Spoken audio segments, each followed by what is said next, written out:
So our next unit, we're going to talk about gas laws. So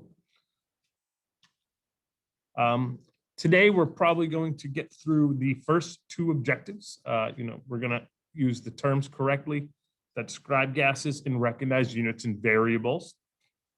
And the third objective, we've actually already done that, going from temperature conversions. So those are the three things you definitely should be able to do by the end of class today. First off, I'd like to review the different phases of matter, and this is something that we have talked about. Solids, liquids, and gases. Solids have a definite shape and a definite volume. If you think about an ice cube, the ice cube takes up an exact amount of space and it holds its shape. Picture an ice cube melting into a liquid water. The liquid itself has a definite volume. However, the liquid itself takes the shape of its container. So both solids and liquids have that definite volume, whereas gases are different.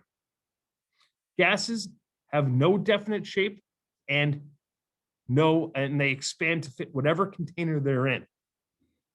So that's what makes gases unique. Gases have been studied heavily since in chemistry and general chemistry since for hundreds of years. And they have unique properties. And so we're going to talk more about what makes them unique. So first off, the first property of gases that we're going to discuss is volume. Volume is just how much space the gas occupies. The units of volume are liters, milliliters, meters cubed, centimeters cubed, centiliters, megaliters, kilometers cubed. So any one of those units. The variable we use to describe volume is V. Pressure is the new property that we are going to discuss today. The physics definition of pressure is a force per area. When we're talking about the pressure of a gas, we are talking about the force exerted on the gas by the particles colliding. Okay. The units of pressure that we're going to use are atmospheres, kilopascals, and millimeters of mercury. I know millimeters of mercury may sound like a unit of length, but really it's a unit of pressure, and I will get into describing why probably next class.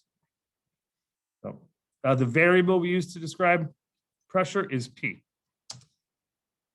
Temperature we talked about before. Temperature is an average, we think about that as the average kinetic energy of the particles, essentially the average of how fast the particles are moving. And we're using absolute temperature, Kelvin, to describe that. A quick review, if you need to convert to Kelvin, you take the Celsius temperature and add 273. So we're not going to use Celsius. The only one we use in gas laws is Kelvin because it is directly related to kinetic energy. Okay. All right. And moles. Moles are how we measure how many particles there are. Same moles as we talked about before. Okay. So we can relate to that, but moles is the unit of how many particles. And the variable is N, the letter N. So this is just a recap, a PVU table, the property variable in units. And it is useful. I know there's a lot of letters. And it's okay if you guys don't memorize them, but you need to reference the table if you are confused. It's there for you guys. So let's say you got ATM and you're like, oh, I don't remember if that's a volume or pressure. Just go on to the table and reference that.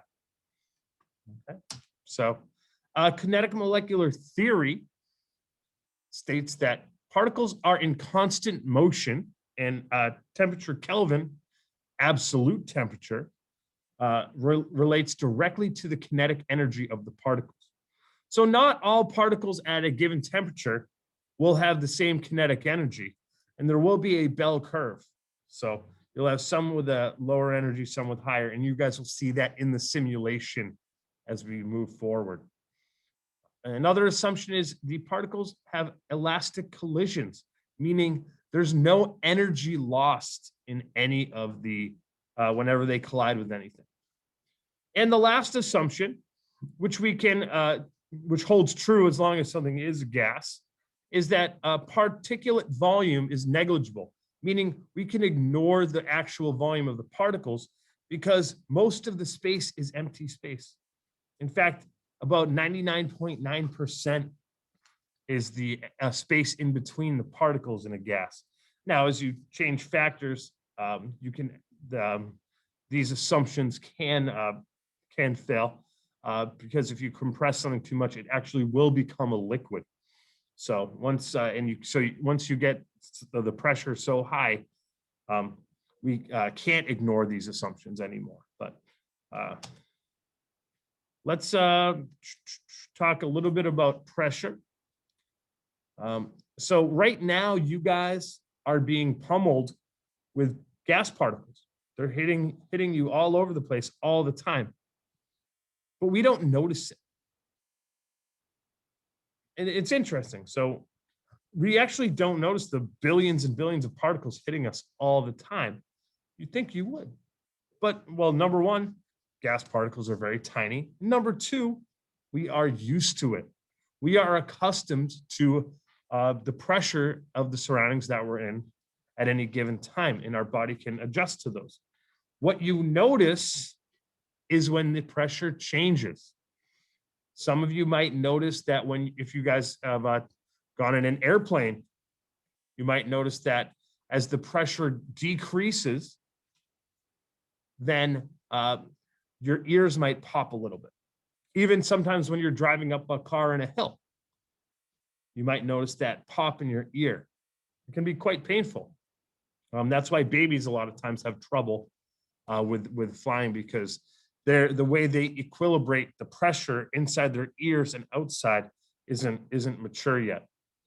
So, and there's a way your body does that, because it's called your eustachian tubes. They're connected to your throat, and they help equilibrate the pressure in your ears, so our eardrums don't burst. So, and you can, I don't know if you guys have ever dove to the bottom of a pool. You guys have had that pressure on your ears caused from the water on top of you pushing the air in your ears.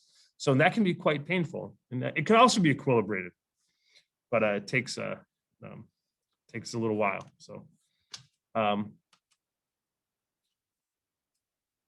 the property of pressure and why we have an atmospheric pressure, and this is a term that I've used before, is that there's we can think about the mixture of gas around us as air. It's like a solution of gas particles, mainly oxygen and nitrogen, about 80% nitrogen, about 20% oxygen. And well, if you think about it, there's a lot of air on top of us right now, a ton of it. So up through the entire atmosphere, and it's pushing down on us. So that pressure is the pressure from the atmosphere. Now, normally when we're talking about in chemistry, you're talking about a small amount of gas in a sealed container or around you. Well, and when you talk about gas on a huge scale, that's when we talk about changes in pressure, you hear a lot about that in the weather. So the changes in atmospheric pressure, you might hear a high pressure system or a low pressure system. Now that is talking about a huge amount of air, of air movement. So you can there's a lot more factors that come into play there when you're talking about that, and you have drastic temperature differences as well. So with this, some of the stuff can help us explain those properties that we can use those properties to help explain effects on that. So here's a diagram, of I guess this person would be in Canada, of the air on top of you. You have I think it's about a mile of air pushing down on us. So that's why we have a atmospheric pressure. All right. So let's pause here, guys. Just standard pressure, guys. If you ever hear standard pressure is 1 atmosphere. 1 atmosphere is the average atmospheric pressure at sea level. Okay, and then we'll stop here and we will pick up later. All right.